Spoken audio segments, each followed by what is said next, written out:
Salut la France! Oui, oui, oui, oui, oui, nous sommes là, toujours là. L'important, c'est les 3 points. Alors, le briefing 1 du week-end dernier, un week-end marqué par la domination des nations de l'hémisphère nord. Bravo à nous, on peut être fier, une fois n'est pas coutume, en Coupe du Monde de rugby, avec notamment 2 belles valises. La France, bravo, 96-0 contre la Namibie. Alors, une joie mesurée un petit peu, car...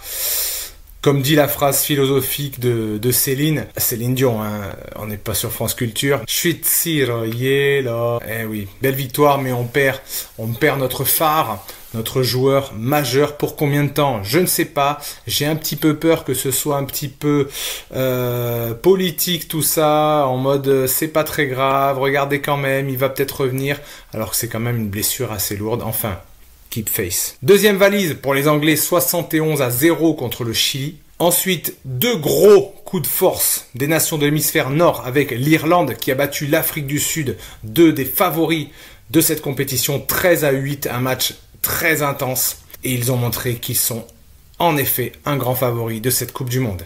Également, le Pays de Galles qui a fait forte impression contre l'Australie, 40-6 dans un match d'outsider. Attention à cette équipe du Pays de Galles qui revient en forme pour cette Coupe du Monde.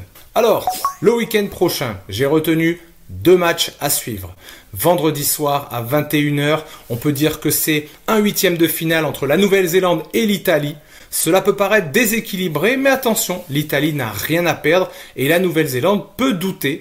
Donc c'est un match qui est à regarder. Le vainqueur de ce match sera certainement 2e de notre poule et sera en quart de finale. Et ensuite, un match samedi à 17h45, Fidji-Géorgie. J'aime beaucoup ce match, c'est une opposition de style. Les Flying Fijians qui jouent dans tous les sens et les Géorgiens qui sont plus rugueux, mais qui ont maintenant une belle ligne d'attaque. Donc, à regarder, notamment le 15 géorgien s'il n'est pas blessé, Niniashvili, future star du rugby. Et le point numéro 3, c'est notre bonus. Alors, on va vous éclairer, ou pas, sur une phase qu'on appelle le ruck. Alors, c'est la phase la plus compliquée pour ceux qui connaissent bien le rugby.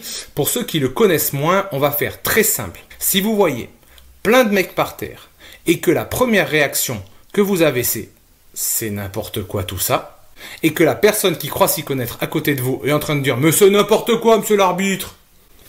c'est un ruck. Ne cherchez pas plus loin. Il y a 450 000 règles.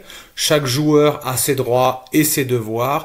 En général, on peut dire que sur chaque ruck, il y a au moins 20 fautes et que l'arbitre siffle juste la seule qui voit.